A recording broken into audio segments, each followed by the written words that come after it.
When I got home that Monday, the house was quiet in a way I hadn't heard before. Usually Lauren called out from the kitchen or bumped a cabinet just to let me know she was there. That night, nothing. I hung my jacket, stepped into the living room, and saw her on the couch with her legs tucked under a blanket that wasn't hers. No hello, no glance, just the glow of her phone. Hey, I tried, setting my keys in the bowl. Long day. She shifted the blanket like I'd brought a draft with me. I walked over and leaned down to kiss her head. She leaned away. Not subtle, not accidental. Like I was the neighbor's dog who wandered in. That's a first, I said, straightening up. Don't make this about you, Mark. I'm tired. From what? Ignoring me. That looked like the easy part. She stared at the TV. Can we not? We could not. I stood there, waited for even a basic courtesy. Nothing. I went to start dinner and plated too. When I set a plate near her, she moved it to the table without touching it, like it was a prop for a photograph.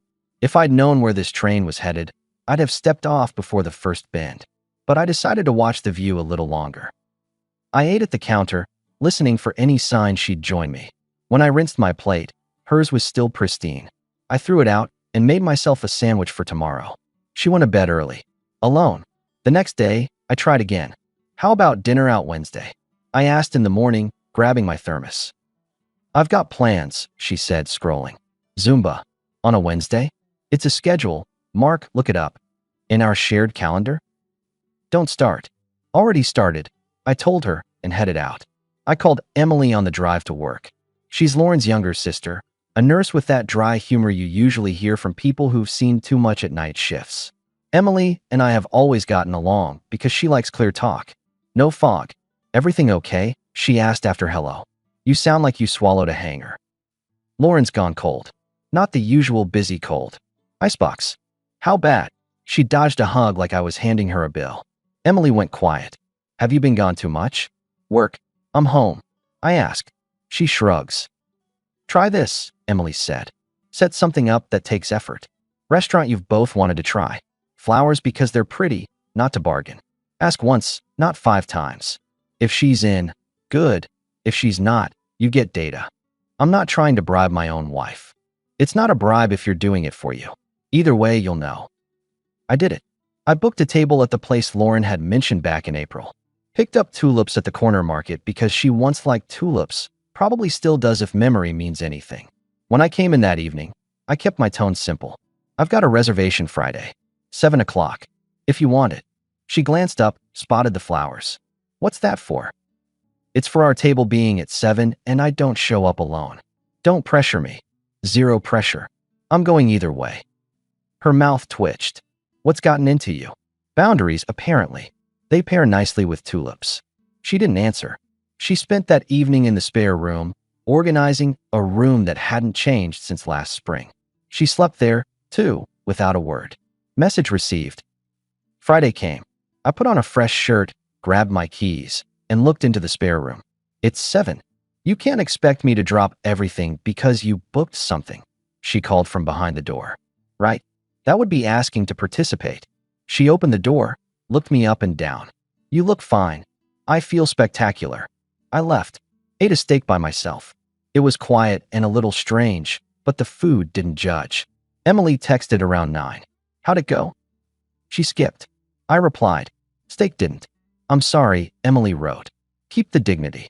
Don't chase cold. Don't worry. I told her by call once I got home. I'll set rules. What kind? Simple ones. No more guessing games.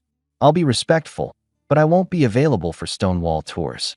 Good, Emily said. Hold that line. Saturday morning, I made coffee and 2 scrambled eggs, out of habit. Lauren walked in, saw the second plate, and smiled like it was a trick. I'm not hungry, she said, reaching for her phone on the island. Then it's for the sink, I told her, and slid it into a container for later. I'm going to the gym, then hardware store. Anything else you're not hungry for? You're being petty. No, petty is counting forks. I'm setting a schedule. I'll be out more. If you want shared time, say it. Otherwise, I'm not gathering at the altar of maybe. She chuckled. Wow, who wrote that for you? Life. I left. At the gym, Tom from my office waved me over between sets. You look like you slept in a filing cabinet, he joked. Home's weird. Take space. Space lets both sides hear themselves, he said, surprising me with a decent line. Plus, the hardware store cures everything. Smells like competence. I came back around noon and found Lauren dressed up, different perfume, hair done like she was visiting someone's mother. Going out? I asked, heading to the sink. It's Saturday. So it is. You don't need to know everything. I don't, I said. Just so we're clear, we're not doing the silent schedule. I'm not waiting on a couch like an unpaid concierge. You're controlling. Announcing my plans out loud is control now? She picked up her bag. Don't wait up. Not planning to. I wiped the counter.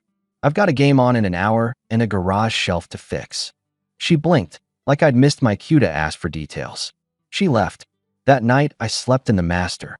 She took the spare again. I didn't ask why. I'm not a detective for manufactured mysteries. Sunday, Emily called. How's the weather at your place? Cold front continues. You two need a spark, she said. Your birthday's coming.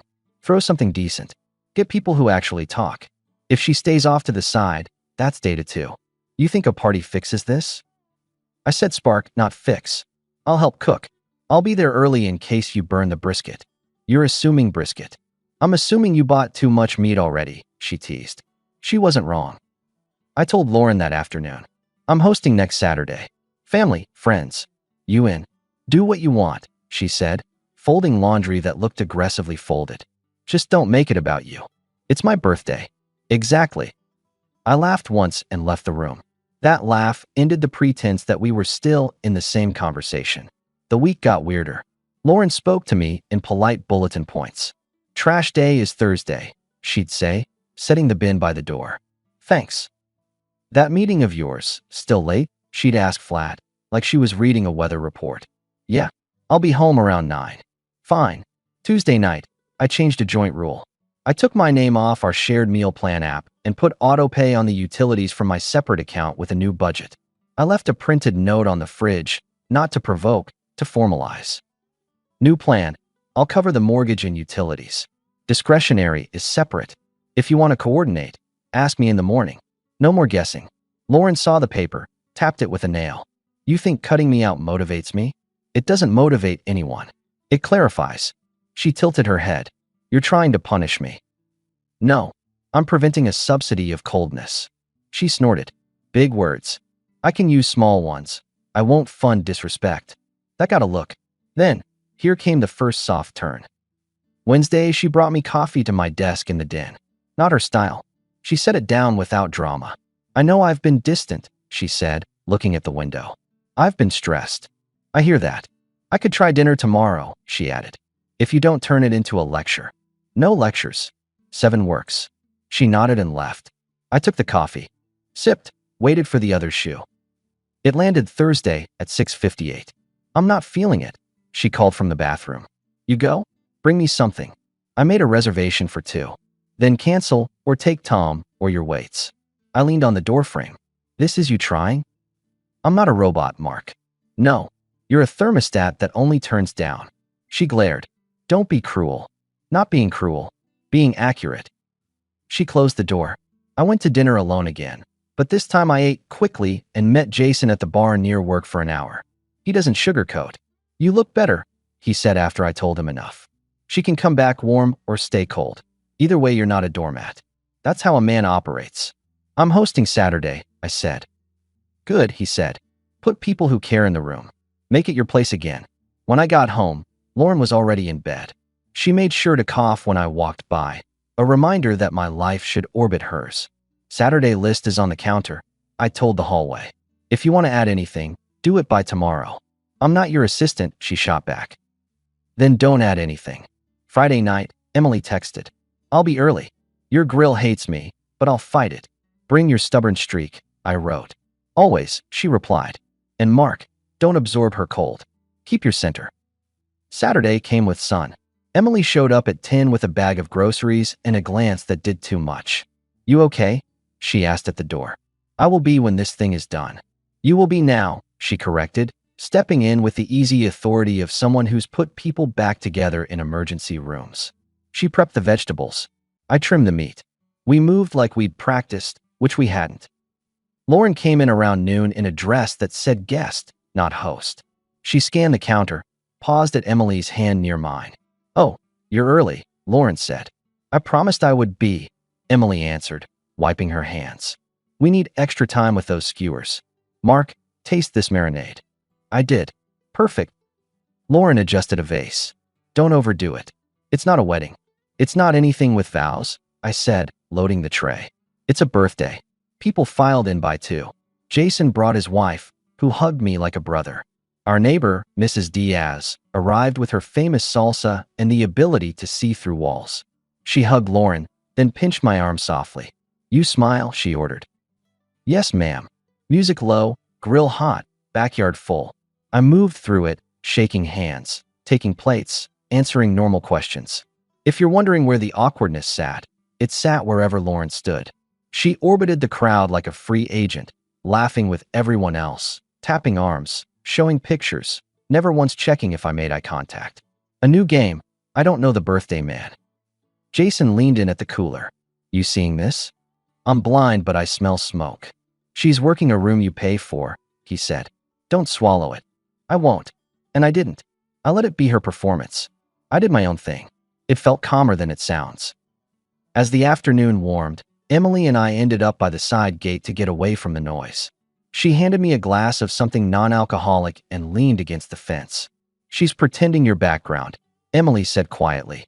I noticed. "What are you going to do?" I looked at the yard, people we cared about, a house I paid for, a life I built that was suddenly rented to me by attitude. I decided on my next rule. "I'm done curating her spotlight," I said. "If she ignores me in my home, I'll stop carrying her part of the weight. After today, every plan is optional for me unless it's mutual. No more default, Mark." Emily nodded, then softened. "You deserve someone who sees you without a stage." "I'm not a victim," I told her. "I'm a man who can reroute." "I know." She touched my arm, a simple gesture with too much meaning. We both noticed the spark. We both pretended not to. Lauren noticed.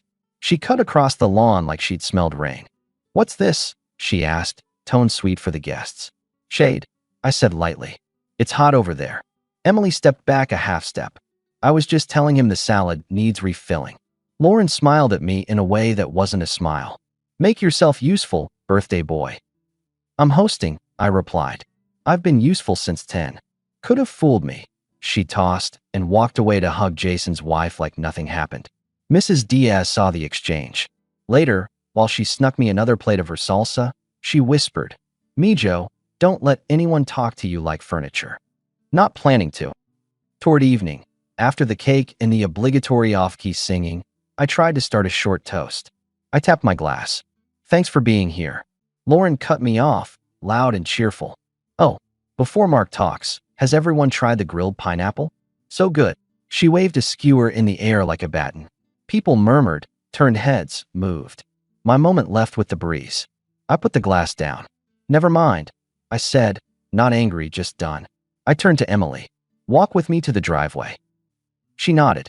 We slipped out through the side gate into the front yard where it was quiet. The sun dropped behind the houses. You could hear a dog 2 blocks over. Emily exhaled. "I'm sorry," she said. "That was predictable." I finished. "It's okay." "It's not okay," she countered. "You were about to thank people in your own home. Some folks like a spotlight so much they burn others to keep it bright," I said, then shook my head.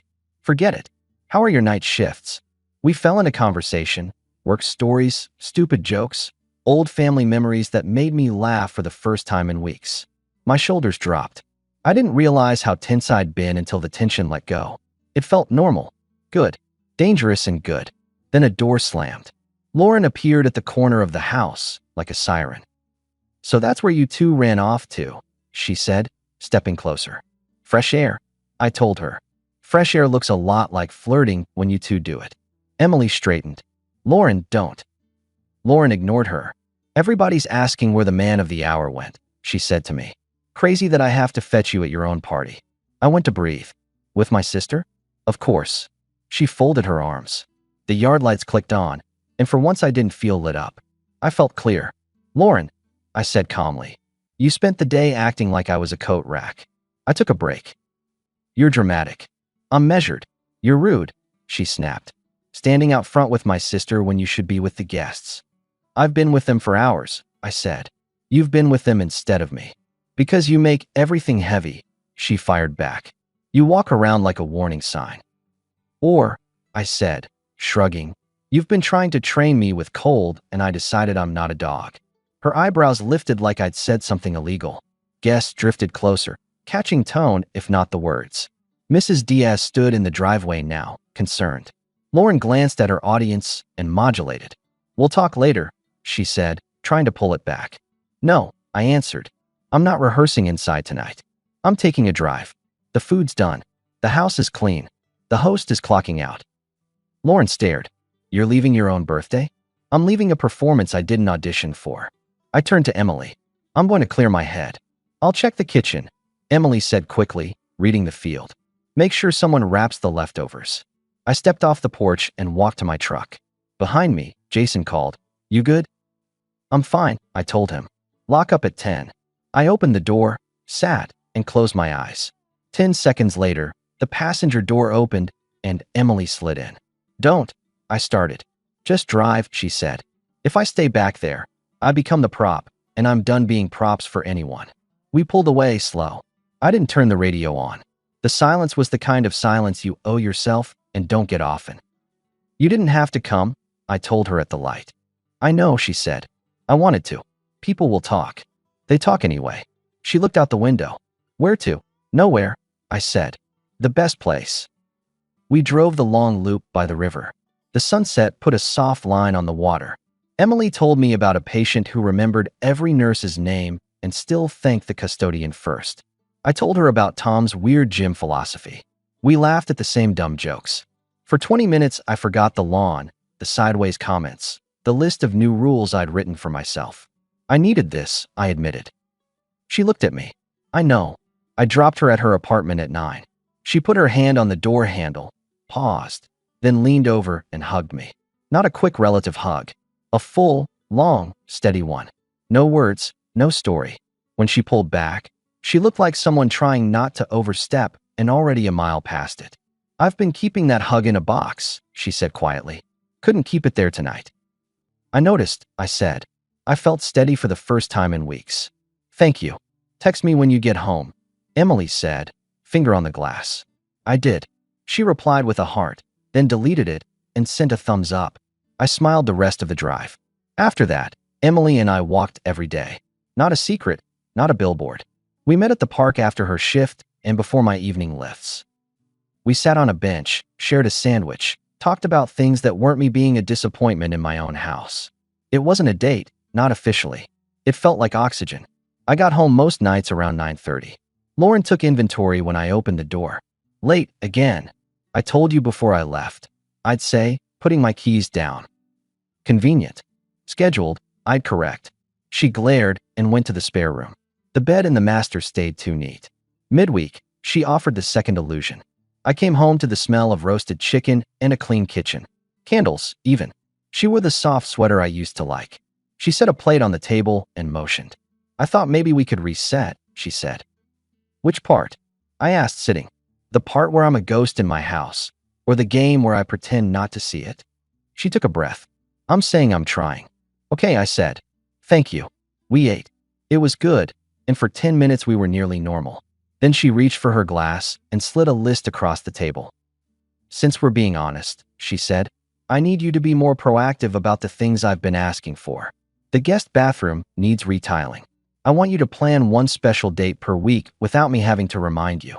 I want you home by 7 unless I approve otherwise, and no more late-night drives. And I'd appreciate if you gave me access again to the discretionary account, because cutting me off like that is not us.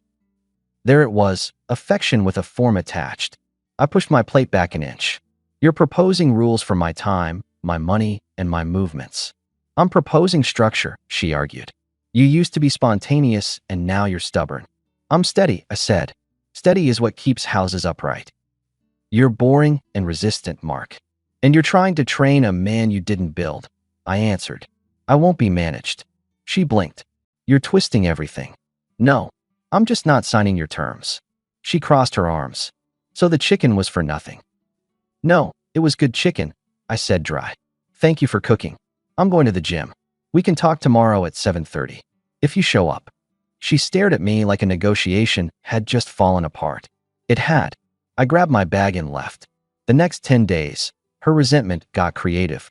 She made small digs whenever I passed. Must be nice to have time for the park, she'd drop. It is, I'd answer. Your family asked if we're okay, she'd prod. You can tell them I'm okay, I'd say. They have my number. All the while, Emily and I walked. We didn't cross lines. We didn't need to. We were two adults doing something simple and healthy. That alone felt subversive compared to the circus at home. By day 13, I'd made one more initiative move. I pulled my truck out of the garage and gave Lauren half the space she never used, then took the other half for my tools and a small bench setup. And I told her, calmly, I won't be at any event this week that requires me to stand in a corner while you collect attention. If you want me there, you come stand next to me. Control again, she sneered. Reciprocity, I corrected.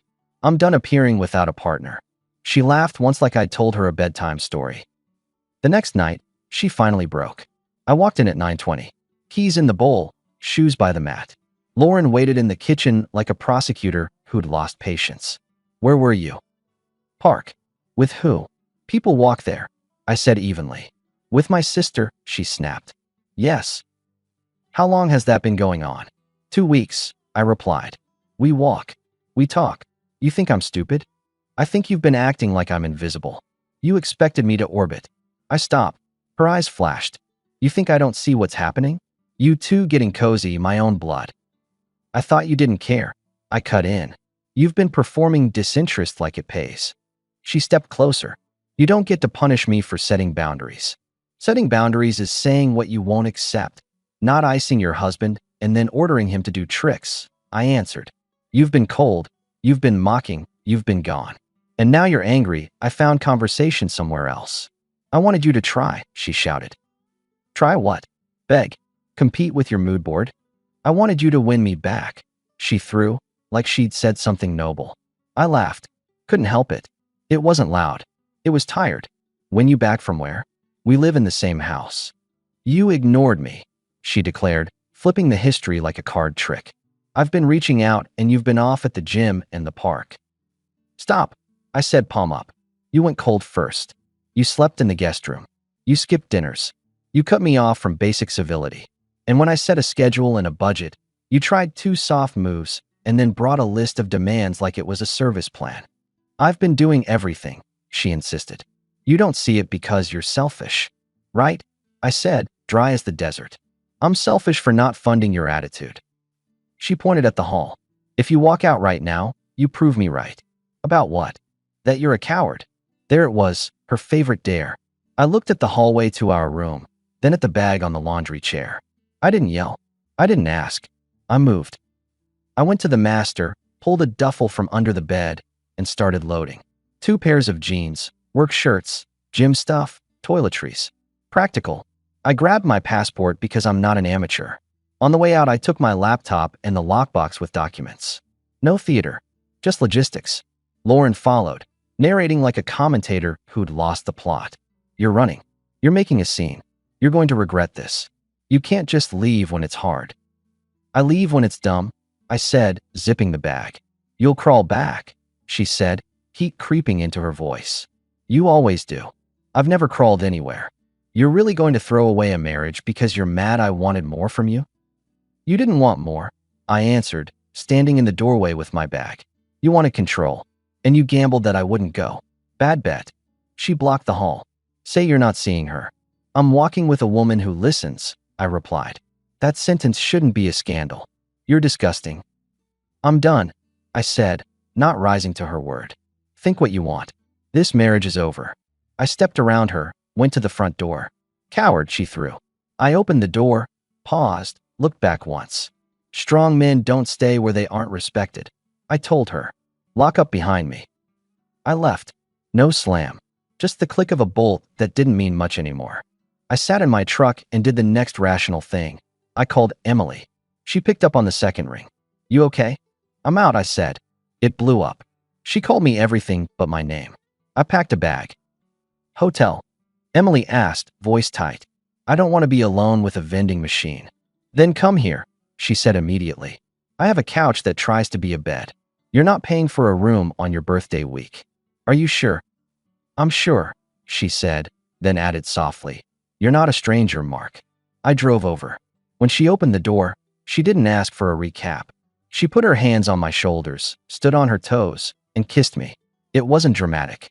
It was relief and truth arriving on time. I've been waiting for you to choose yourself, she whispered, forehead against mine. I've been waiting for you to stop feeding a fire that only burns you. I'm here, I said. I hugged her like I'd come home from a long shift at the wrong job. We didn't do anything wild. We cooked eggs at midnight, badly. We laughed about them like kids and then like adults. I slept on the couch because that's what made sense for one night. She threw an extra blanket on me and tucked it without making a thing of it. I slept the way people sleep when the noise is finally turned down. In the morning, I woke up early, made coffee, and looked at my bag on her floor. I felt clean. Not happy. Not sad. Clean. Emily came out in a t-shirt, hair up. I have to be at the clinic in an hour. I have an errand, I told her. What errand? The one where I file paperwork that makes yesterday official. She held my gaze. You've decided. I decided weeks ago, I said. I just delivered the memo. She nodded. Do it clean. Do it quick. I did. I drove straight to the office that handles that kind of paperwork and submitted what needed submitting. No performance. No commentary. Practicalities only. Then I called my bank and moved remaining discretionary funds to a separate account, canceled a card she'd used for non-essentials, and left the essentials, mortgage, lights, insurance, on autopay until the next step. I texted her a short note. Mortgage and utilities remain covered for now. Discretionary access is paused. We'll coordinate logistics by email only. At noon, my phone lit up with her name. I can't use my card, Lauren said, skipping hello. Why can't I use my card? What did you do? I did what a responsible man does, I said. I protected my resources from a situation that doesn't respect them. You're unbelievable. Is that all you care about, your card?